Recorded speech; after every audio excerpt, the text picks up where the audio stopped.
The massive halls of the Galactic Senate stretched out like a crystal bowl under the artificial suns of Centauri Prime. Thousands of alien representatives filled the floating platforms that circled the central speaking chamber. Their voices created a constant buzz of different languages, clicks, and strange sounds that the universal translators worked hard to turn into meaning. Ambassador Elena Vasquez walked down the long path to the center platform. Her simple black uniform looked plain next to the fancy robes and glowing equipment worn by the other delegates. The humans had only been part of the Galactic Empire for 200 years. Most of the other species barely noticed them. Elena stopped at the speaking podium and pressed the request button. A soft chime filled the air, and the conversation slowly died down. The Hegemarch, a tall crystal being that ruled the Empire, looked down at her with what might have been boredom. His voice echoed through the chamber like breaking glass. "The representative from Terra has requested to speak. We will hear her words." Elena took a deep breath and activated her own translator. When she spoke, her voice carried clearly to every corner of the huge room. "Honored delegates and citizens of the galaxy," she began, "I stand before you today to deliver a message from the people of Earth and the Terran Federation." She paused, looking around at the thousands of alien faces watching her. "The Terran Federation hereby formally declares our withdrawal from the Galactic Accords and announces a state of war against the Galactic Empire." Silence fell over the chamber like a heavy blanket. Then the noise started. Some aliens began chittering in what sounded like laughter. Others made angry hissing sounds. A few of the larger delegates stood up and roared in what the translators called extreme amusement. The Septari delegate, a creature that looked like a walking tree, spoke first. "Surely this is some kind of joke. The humans control perhaps 30 systems in a forgotten spiral arm. The Empire spans the entire galaxy." The Kralax representative, whose tentacles waved in patterns that meant disbelief, added his voice. "Your species has been part of our civilization for barely 2 centuries. You have shown no advanced military technology. What could you possibly hope to achieve?" More laughter filled the air. Elena waited for it to die down, her face calm and unchanged. When quiet returned, she continued speaking. "The human race has always believed that freedom is worth fighting for. We have studied your empire for 200 years.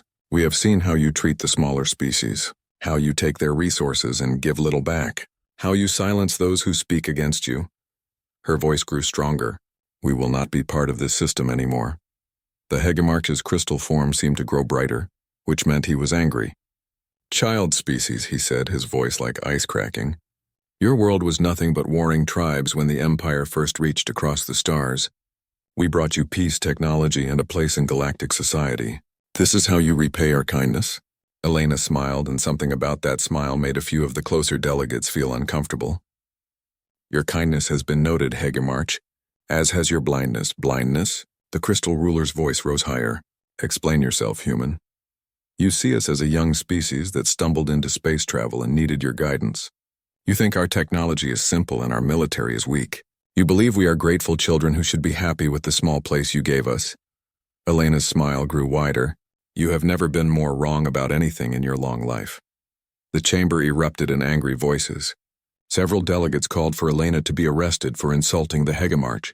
Others demanded that human systems be punished immediately. But Elena continued speaking over the noise.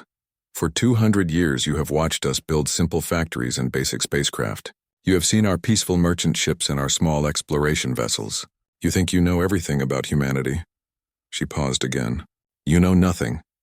Admiral Threx of the Imperial Navy, a battle-scarred veteran with 6 arms and armor plating covering his dark skin, spoke from his platform. "Human, I have fought rebellious species for 300 years. I have seen entire sectors brought to order. Your handful of worlds could not resist our forces for even a single planetary rotation." Elena turned to look directly at the Admiral. "Admiral Threx, your record speaks of victory against 17 different species that dared to challenge Imperial rule. Impressive. Tell me, how many of those species had been planning their rebellion for 2 centuries? The Admiral's 6 eyes narrowed. "Planning means nothing without the power to act." "True," Elena agreed. "But what if you never knew what power they really had?" The questions in the air made many delegates uncomfortable. The Vrix ambassador, whose large brain pulsed with different colors when he thought hard, spoke carefully. Are you suggesting that your species has been hiding military capabilities from the Empire? That would violate dozens of treaty agreements. Elena looked around the chamber once more. Her calm expression had not changed since she began speaking, and that was starting to worry some of the smarter delegates. The treaties require us to report our military ships and weapons. We have done so. Every human military vessel has been properly registered. Every weapon system has been documented and filed with the proper authorities. Then you have nothing hidden, the Hegemarch declared. We have hidden nothing, Elena confirmed. We simply never said that what we reported was everything we had. This time the silence lasted longer. The implications of her words were starting to sink in for some of the delegates. The Hegemarch's crystal form dimmed as he processed what she had said. You are claiming to have unreported military assets? I am stating that humanity has always been very careful about the exact wording of treaties and agreements.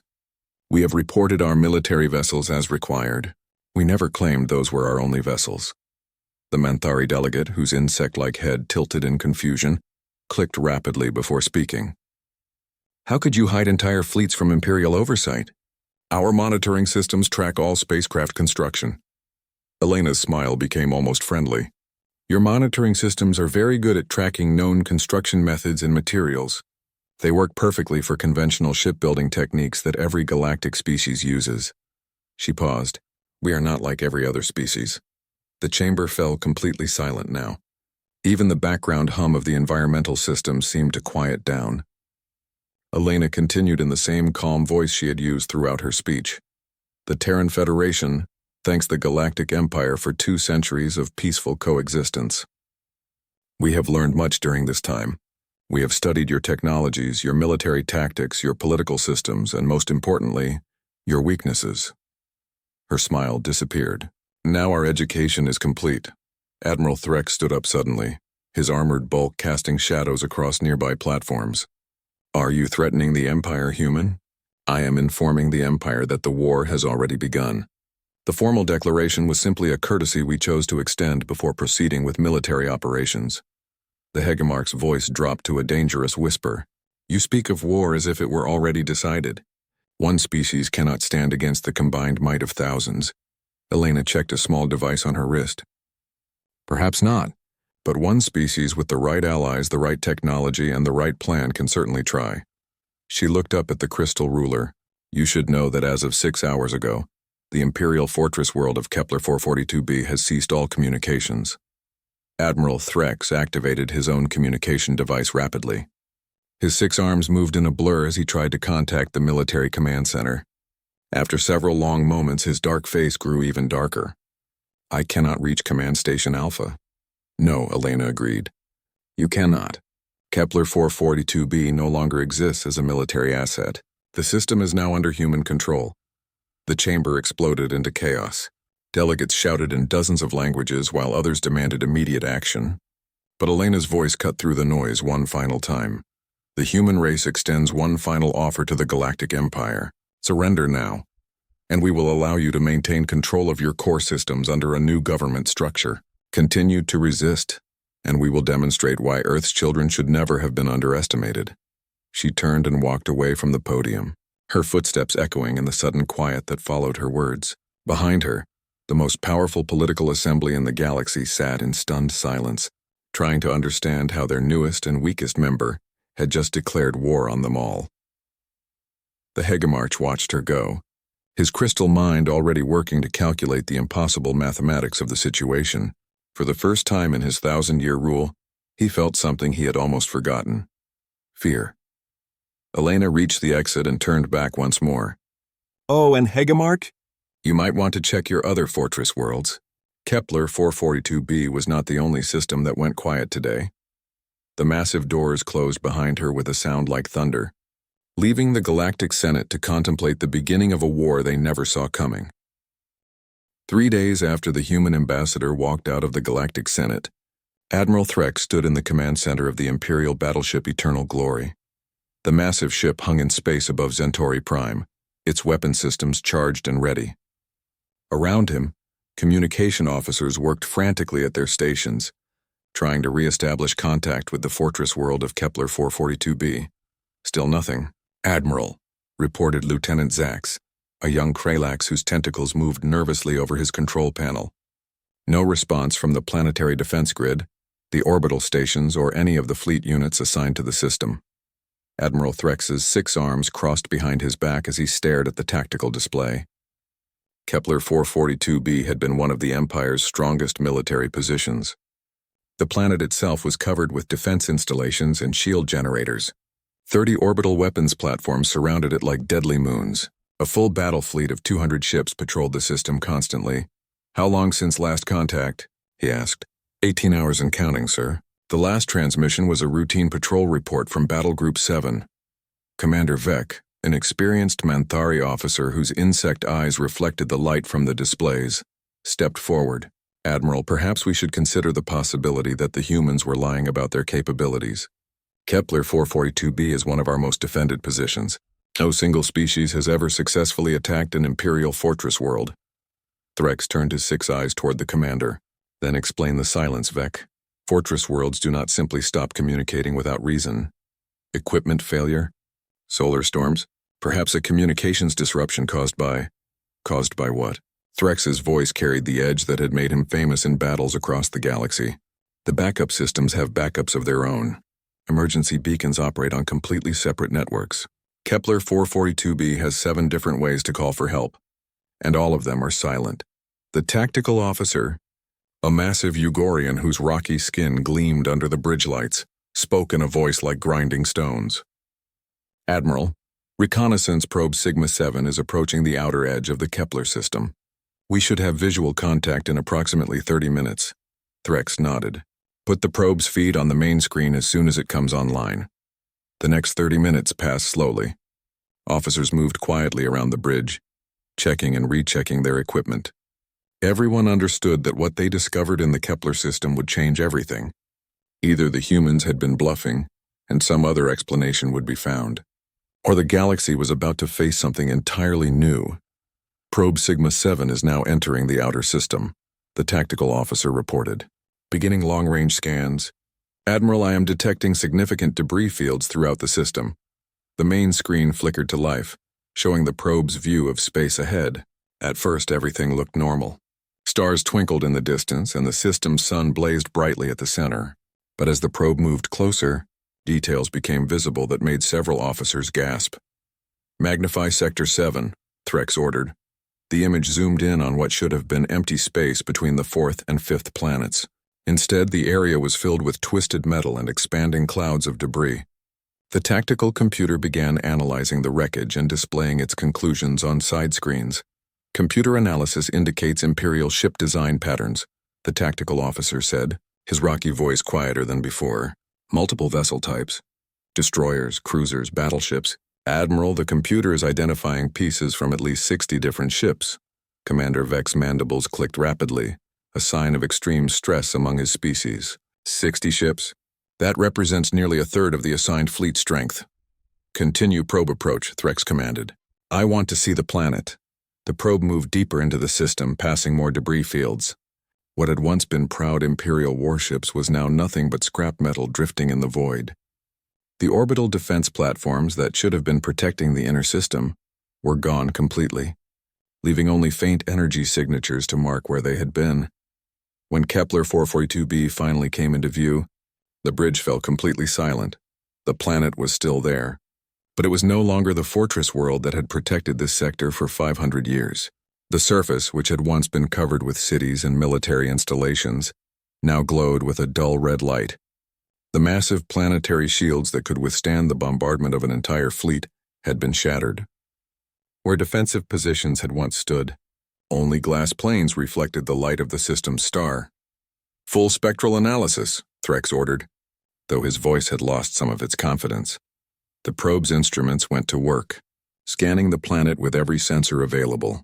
The results appeared on the tactical displays, and what they showed was worse than anyone had imagined. "Admiral," the tactical officer said slowly, "the planet's surface has been subjected to extreme heat bombardment.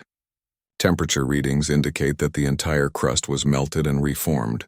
Atmospheric analysis shows no trace of the 70 million beings who lived on this world."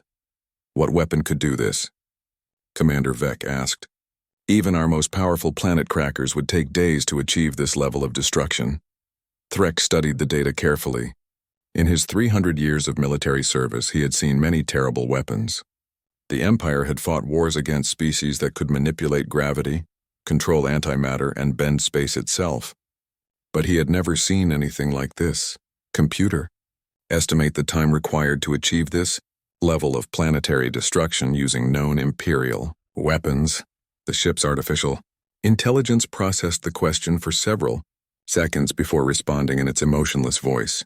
Based on current surface conditions and energy signature analysis, complete planetary destruction would require constant bombardment by a minimum of 50 Dreadnought-class vessels over a period of 72 hours.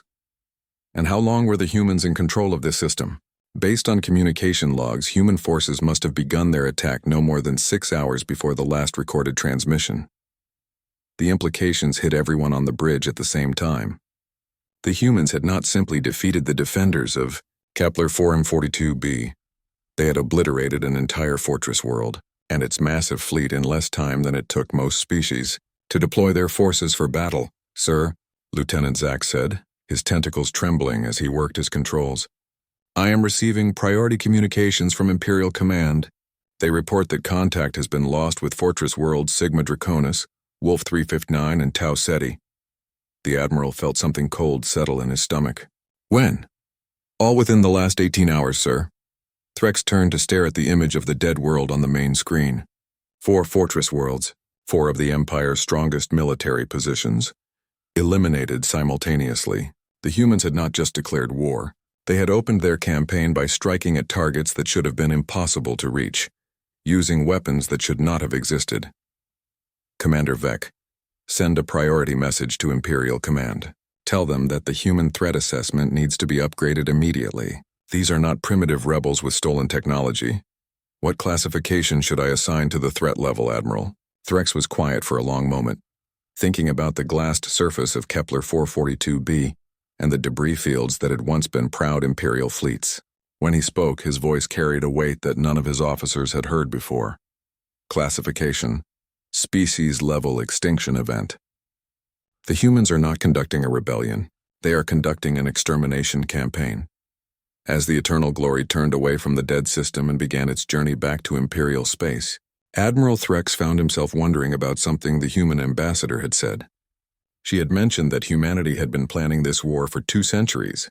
If this was what they could accomplish in the first 6 hours of conflict, what would they do with a full day? A week, a month? For the first time in his long military career, Admiral Threx began to consider the possibility that the Galactic Empire might lose a war. The thought should have been impossible, but the evidence floating in the space around Kepler 442b made it seem terrifyingly real. Behind them, the probe continued its survey of the destroyed system, gathering data about weapons and tactics that existed nowhere in Imperial databases. The information would be analyzed by the Empire's best military minds. But Admiral Threx suspected they would find no easy answers. The humans had announced their war with the destruction of 4 worlds and their entire defensive fleets. It was a message written in fire across the darkness of space, and its meaning was clear.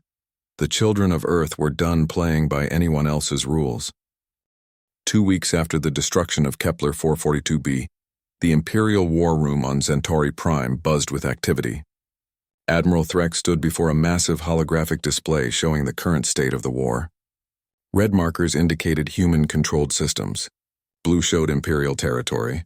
The red markers were spreading faster than anyone had thought possible. General Korthak, the Empire's supreme military commander, studied the display with growing concern. His scaled hide reflected the colors from the hologram as he pointed at the advancing human forces. In 14 standard days, they have captured or destroyed 18 Imperial systems. Our response fleets cannot keep up with their advance. "How is this possible?" demanded Science Minister Iril, her crystalline form pulsing with frustrated energy. "Our intelligence report said the humans possessed fewer than 50 military vessels. The ships attacking our positions number in the thousands." Admiral Threx activated his personal data tablet and projected his findings for the assembled command staff. "Our intelligence was not wrong, Minister. The humans did possess exactly 47 registered military vessels. What we failed to understand was that those 47 ships represented only their official fleet. Explain, General Korthak ordered. For the past 2 centuries, the humans have been building what they call civilian infrastructure throughout their territory. Mining ships, cargo haulers, construction vessels, exploration craft. Our monitoring systems classified them as industrial equipment. Threx paused, his 6 eyes meeting those of the general. We now know that every single one of those vessels was designed to convert into a warship. The science minister's form brightened with disbelief. That would require an incredible level of deception and planning. The technical challenges alone have been solved by a species that thinks differently than we do. Threx continued. Human ships do not follow our design principles. Instead of building specialized vessels for specific purposes, they create modular platforms that can be reconfigured for any mission. A human mining ship can become a battleship by simply swapping out its industrial modules for weapon systems. Commander Zelt, a Vrix officer whose large brain pulsed with rapid thoughts, leaned forward. The resource requirements for such a project would be enormous. How did they hide the construction of weapons and military equipment on this scale? Threx displayed another set of data. They did not hide it. They built everything in plain sight, using materials and techniques that our sensors could not identify as military technology. Human weapons do not use the same energy signatures as Imperial arms. Their armor is made from materials we classified as industrial composites. Their shields operate on principles our science considered impossible. General Korthak's tail lashed behind him, a sign of extreme agitation. Are you telling me that for 200 years we have been watching them build a war machine and thought it was peaceful industry? That is exactly what I am telling you, General. The war room fell silent as the implications sank in. The humans had not just hidden their military capabilities. They had built their entire civilization around the idea of deceiving the Empire while preparing for war. Show them the recordings from Vega Prime, Admiral Threx said to his aide. The holographic display changed to show space battle footage from one of the recent human attacks. Imperial ships moved in the precise formations that had won battles for thousands of years. But the human vessels fought like nothing the Empire had ever seen. Watch carefully, Threx narrated as the recording played. The human ships do not maintain formation. They do not follow standard tactical doctrine. Each vessel operates independently while somehow coordinating with the others. On the display, a human ship that looked like a cargo freighter suddenly split apart into 6 smaller vessels, each one armed with weapons that had been hidden inside the main hull. The pieces attacked the Imperial formation from multiple directions while communicating through methods that Imperial sensors could not detect. Their ships can literally rebuild themselves during combat, Threx continued. What appears to be one large vessel might actually be dozens of smaller craft that have combined for a specific mission. When the situation changes, they reconfigure to meet new threats. The recording showed another impossible sight. A damaged human ship, its hull breached and its engines failing, suddenly ejected its entire crew section like an escape pod. But instead of fleeing, the pod transformed into a smaller warship and continued fighting while the original hull became an automated weapons platform. Minister Irl's crystalline structure dimmed with shock. Their crews can abandon ship and continue the battle? Every human vessel is designed with multiple operational modes, Threx explained. Crew sections, cargo bays, engine blocks, weapons arrays, all of them can function independently if needed. Destroying a human ship does not eliminate its combat effectiveness. It simply forces it to adapt. General Korthak studied the tactical data streaming alongside the video. What are their casualty rates? Even with these advantages, they must be losing significant numbers of personnel. Admiral Threx hesitated before answering. That is perhaps the most disturbing aspect of their military doctrine, General.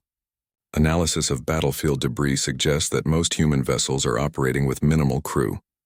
In some cases, no crew at all. Automated ships? Worse.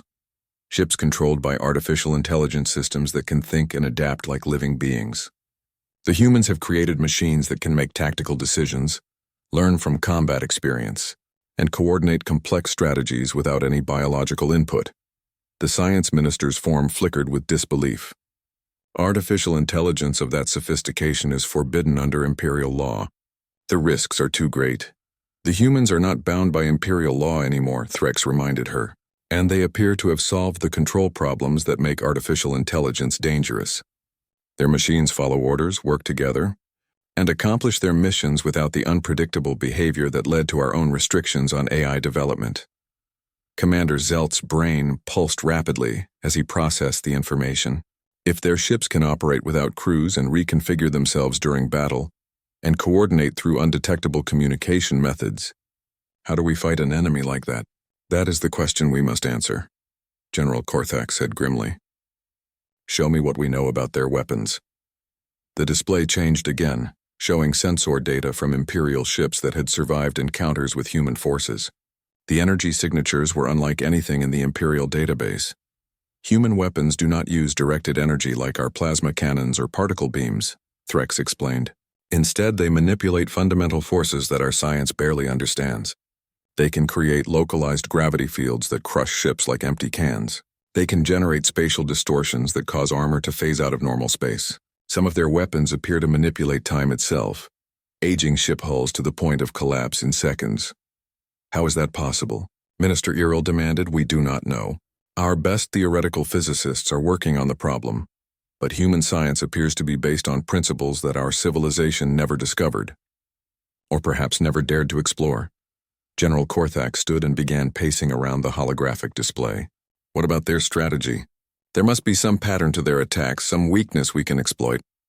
Thrax highlighted several systems on the map. Their overall strategy appears to be designed to maximize psychological impact while minimizing their own losses. They do not simply destroy our forces, they make examples of them. The display zoomed in on the Rigel system, where an Imperial fleet had been defeated just 3 days earlier. Admiral Vorth's task force engaged what appeared to be a small human raiding party. The battle lasted exactly 17 minutes. When it was over, every Imperial ship had been disabled but not destroyed. The crews were evacuated to a nearby planet, and the empty vessels were arranged in orbit to spell out a message in the human language. What did the message say? Commander Zelt asked. Surrender now. Threx paused. The precision required to disable 68 warships without destroying them, while positioning them to create readable text visible from the planet's surface. It demonstrates a level of tactical control that should be impossible. Minister Irel's form pulsed with worried energy. They are not just defeating our forces. They are humiliating them. Worse, General Korthak said. They are proving to every species in the Empire that we can be beaten. Each victory makes other worlds question whether they should continue supporting us. The War Room's communication system chimed with an incoming priority message. Lieutenant Zax's image appeared on a side screen, his tentacles moving with barely controlled panic. General, we are receiving reports of human forces appearing in the Capella system. Intelligence estimates indicate at least 300 vessels of unknown configuration. General Korthak's scaled face darkened. Capella is only 6 systems away from the capital. How did they advance so quickly without being detected? Sir, the reports suggest they did not travel through normal space. Long-range sensors detected spatial distortions consistent with some form of instantaneous transportation technology. The general turned to Admiral Threx. The humans possess faster than light travel beyond our understanding? Threx consulted his data tablet. All evidence suggests that human technology operates 06 months after the first human attack. The Galactic Empire was no longer the same civilization that had ruled the galaxy for 10,000 years. Nearly 300 star systems had fallen to human forces. Dozens of species had declared independence and joined the growing coalition, following humanity's banner. The Empire's economy was collapsing as trade routes were cut and resource worlds fell silent. The Hegemarch stood in his private chambers, staring out at the city below through walls of living crystal. Zentauri Prime had been the heart of galactic civilization for millennia, but now the streets were filled with refugees from fallen worlds and the constant movement of military transports. For the first time in his 1,000-year rule, he could feel fear creeping into his crystalline consciousness. General Korthak entered the chamber without announcement, his scaled face grim with exhaustion. Hegemarch, the Defense Council has reached a decision about the Omega Protocol. The crystal ruler turned away from the window. And the vote was unanimous. We have no choice but to deploy the planet killers. The Hegemarch's form dimmed with the weight of the decision. The Omega Protocol had been created as the Empire's final weapon, to be used only if the survival of galactic civilization itself was at stake. The planet killer vessels could sterilize entire worlds, turning them into lifeless rocks floating in space. They had never been used in 10,000 years of Imperial rule. "How many worlds will we target?" the Hegemarch asked. "The Defense Council recommends starting with Sol itself. If we can destroy the human homeworld, their coalition might collapse. And if it does not," General Korthak's tail lashed behind him, "then we continue until no human world remains capable of supporting life." The Hegemarch was silent for a long moment. The decision to use planet killers meant accepting that the Empire was no longer fighting to maintain order. It was fighting for survival against an enemy that threatened the very foundations of galactic civilization. How long to reach the Sol system? The Third Fleet is already en route with a full complement of planet killer vessels. Admiral Vex estimates they will arrive at Earth in 72 hours. 3 days later, Admiral Vex stood on the bridge of the Imperial Dreadnought Worldbreaker, watching the Sol system grow larger on his tactical displays. Around his flagship, 97 other vessels moved in perfect formation. 30 of them carried the massive planet-killer weapons that could crack worlds apart. "Long-range scans are coming online," reported his tactical officer, beginning analysis of the Sol system's current configuration. Admiral Vex studied the preliminary data as it appeared on his screens. Sol was exactly where Imperial star charts said it should be, burning brightly at the center of its planetary system. The inner world showed normal energy signatures. "Everything appeared routine, sir," the tactical officer said, his voice uncertain. "The scans are showing some unusual readings from the third planet." Define unusual. "Earth's energy signature is approximately 1,000 times brighter than our previous measurements. The entire planet appears to be generating massive amounts of power." Admiral Vex frowned. "Equipment malfunction?" "Negative, sir. All sensors are functioning normally. I am also detecting artificial structures in orbit around Earth that do not appear in any of our intelligence files." The main display activated, showing a telescopic view of Earth as the Imperial fleet approached the inner system. What Admiral Vex saw made him question whether they were looking at the same planet the Empire had discovered 2 centuries earlier. Earth was no longer the blue and green world shown in Imperial records.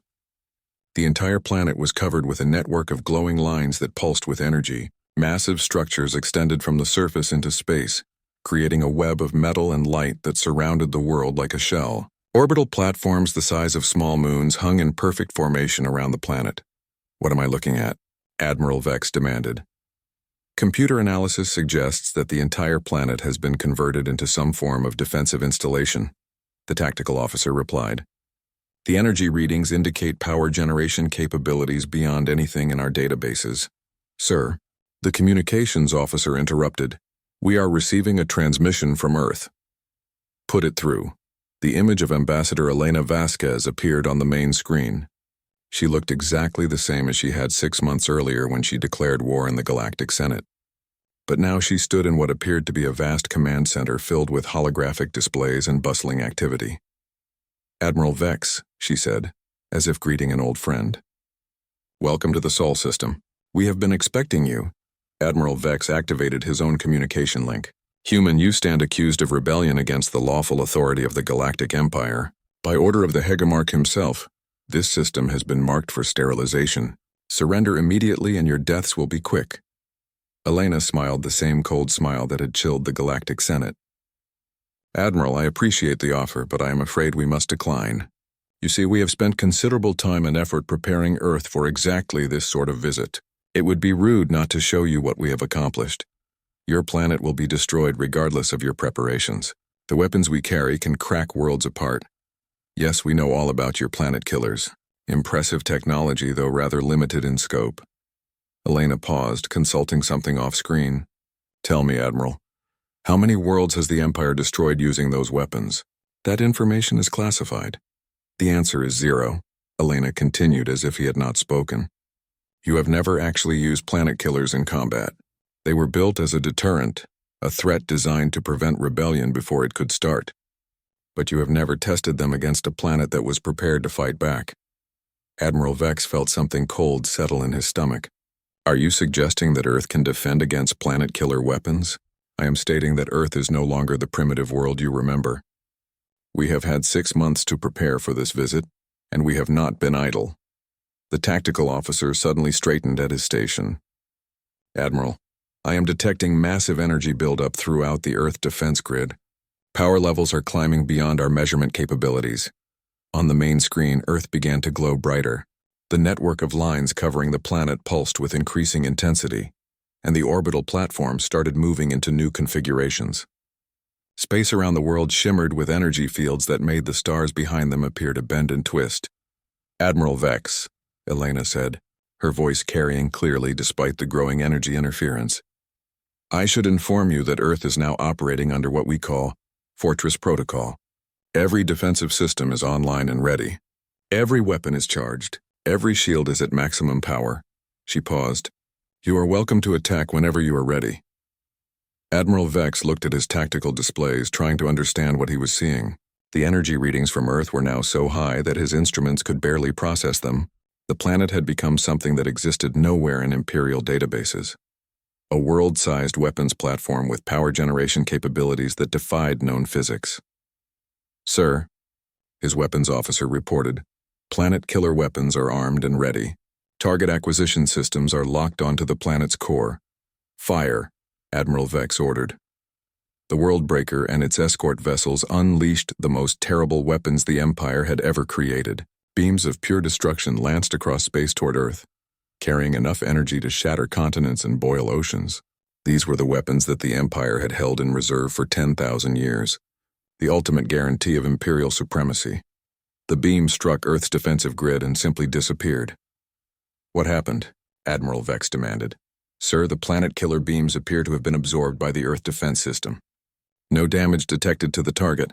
Admiral Vex stared at the tactical display in disbelief. "That is impossible. Nothing can absorb that level of energy." "Perhaps nothing you have encountered before," Elena's voice came from the communication system. "But then you have never fought a war against Earth." The planet's glow suddenly intensified to the point where it became painful to look at directly. The orbital platforms began to move, rearranging themselves into a pattern that looked almost like a flower opening its petals. "Admiral," the tactical officer said, his voice filled with fear, "I am detecting weapons lock from the Earth defense grid. Multiple targeting systems are focusing on our fleet. Evasive maneuvers. All ships scatter formation." But even as Admiral Vex gave the order, he realized it was too late. Earth had become something beyond his understanding. A world that had been transformed into a weapon system capable of threatening an entire fleet. The humans had not just prepared to defend their homeworld. They had turned it into the most powerful military installation in the galaxy. "Admiral Vex," Elena said, her voice carrying over the noise of alarms and shouting officers, "you came here to destroy our world. Instead, you are about to learn why the children of Earth should never be underestimated." Space around Earth erupted with light as the planet's defensive systems opened fire. But these were not the energy beams or projectile weapons that the Empire understood. These were weapons that seemed to manipulate. 1 year after the failed attack on Earth, the once mighty Galactic Empire was in its final collapse. The Hegemarch's crystal form sat motionless on his throne, watching as the last of his loyal fleet surrounded themselves to human forces. The great capital city of Zentari Prime was quiet now, its streets filled with human peacekeeping forces and representatives from the dozens of species that had joined the new galactic government. The throne room doors opened with a sound like distant thunder. Ambassador Elena Vasquez walked across the polished floor, her footsteps echoing in the vast chamber. She wore the same simple black uniform she had worn a year earlier, when she declared war. But now golden insignia on her collar marked her as Supreme Commander of the Terran Federation's military forces. "Hegemarch," she said, stopping a respectful distance from the crystal throne. "The Galactic Senate has voted to accept your surrender. The Empire's formal dissolution will take place in 3 days." The Hegemarch's crystalline eyes focused on her with difficulty. The stress of the war had taken its toll on his ancient mind. "You have won, human. Your species has accomplished what no other civilization in galactic history has achieved. You have brought down an empire that stood for 10,000 years. Elena nodded. "The war is over, but that was never our ultimate goal." "Then what was?" Elena gestured toward the massive windows that looked out over the capital city. "Look outside, Hegemarch. What do you see?" The crystal ruler turned his attention to the view beyond his palace.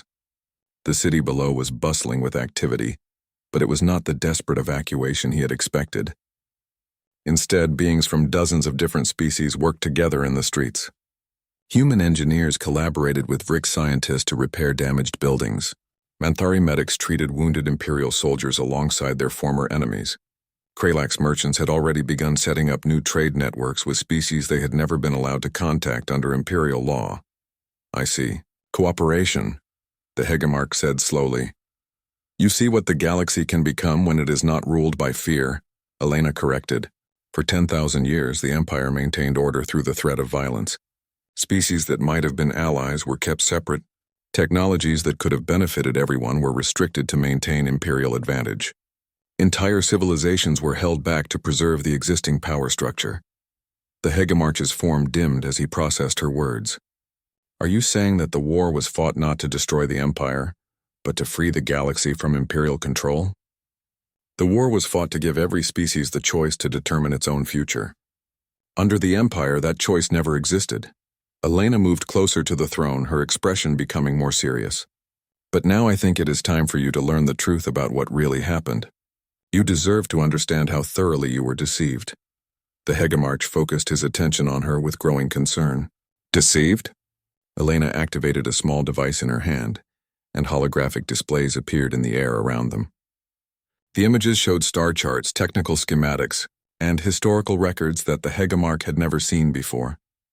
200 years ago, when your scouts discovered Earth, they reported finding a primitive world inhabited by a species that had just achieved basic spaceflight. That report was accurate, but it was not complete. The first holographic display showed Earth as it had appeared to Imperial scouts centuries earlier, a blue and green world with a single small moon, populated by beings who had built simple orbital stations and sent crude exploration ships to nearby planets. What your scouts did not detect was that the humans they encountered were not Earth's only intelligent species. The display changed, showing images of advanced underground cities and vast technological complexes hidden beneath Earth's oceans. Beings that looked similar to humans but possessed clearly superior technology worked alongside primitive surface dwellers in careful coordination. The surface humans were one branch of our species that had chosen to develop, slowly and peacefully. But beneath the ocean and underground lived populations that had been advancing their technology for thousands of years. When the Empire made contact, both groups made a collective decision. The Hegemarch's crystalline structure began to resonate with stress frequencies. What decision? To pretend that the surface humans represented our entire civilization. The advanced populations went into hiding while the surface dwellers played the role of primitive beings who needed Imperial guidance.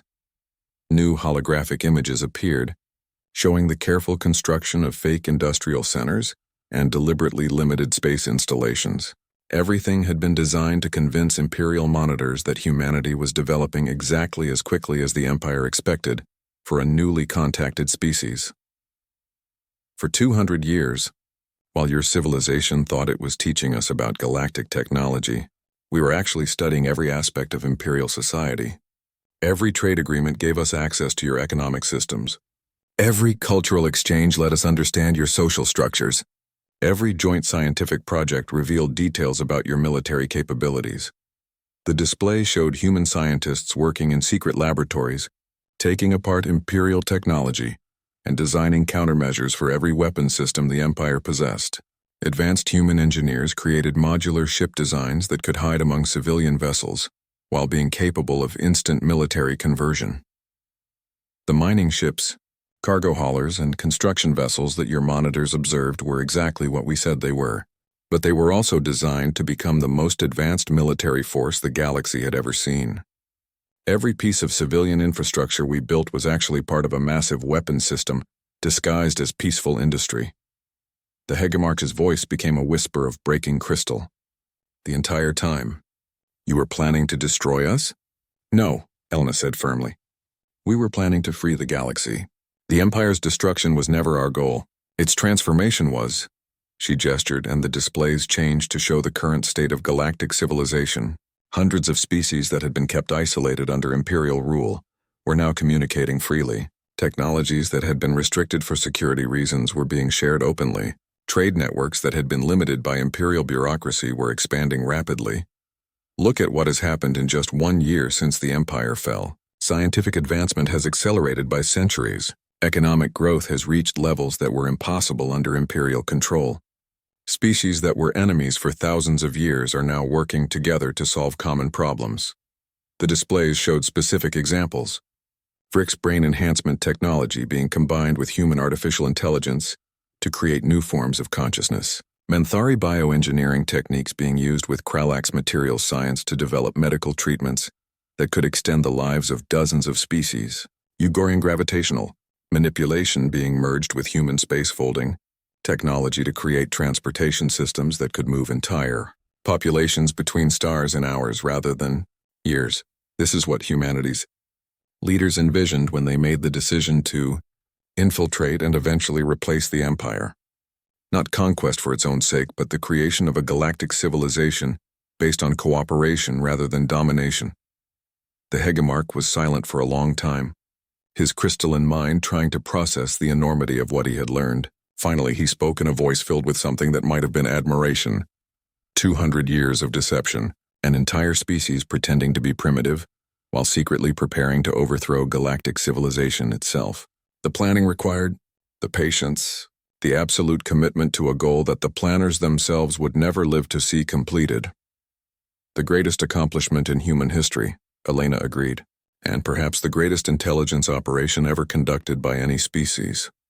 Why are you telling me this? The war is over. You have won.